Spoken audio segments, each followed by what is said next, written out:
దాని మాట్లాడుకుందాం. Who earns more, బెలుగానా బేబీ షార్క్ అని ఒక క్వశ్చన్ కుటుంబరావు అడిగాడు.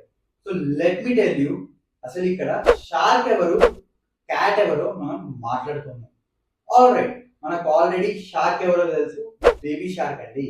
సో ఈ బేబీ షార్క్ మీ అందరికీ తెలుసు, 13 బిలియన్ వ్యూస్ తో ఒక బ్రాండ్ అన్నది క్రియేట్ అయ్యి they are now into story telling books, story telling toys, అలా ఒక పెద్ద బ్రాండ్ క్రియేట్ చేశారు. సో రెవెన్యూ గురించి మనం మాట్లాడదలుచుకోలేదేమో, ఎందుకంటే యూట్యూబ్ నుంచి వచ్చేదానికంటే వాళ్ళు స్టార్ట్ చేసిన బిజినెస్, వాళ్ళు గ్రో చేసిన బిజినెస్ నుంచి కొన్ని కోట్లు సంపాదిస్తారు.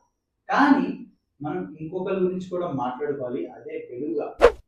బెలుగాకి మోస్ట్లీ అంత వైరల్ అయినా కానీ అతను మెయిన్లీ డిపెండెంట్ ఆఫ్ యాడ్సెన్స్ కానివ్వండి, Google, I mean mostly YouTube revenue నుంచి, ఆల్సో సమ్ కొలాబరేషన్స్ ఒకవేళ అతను చేసి ఉంటే.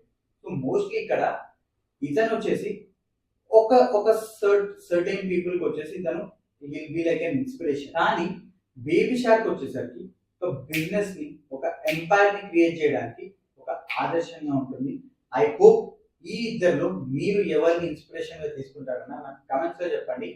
కుటుంబరావు సాటిస్ఫై అవుతాడో లేదో మనం నెక్స్ట్ వీడియోలో తెలుసుకుందాం. Until then have a great day, by.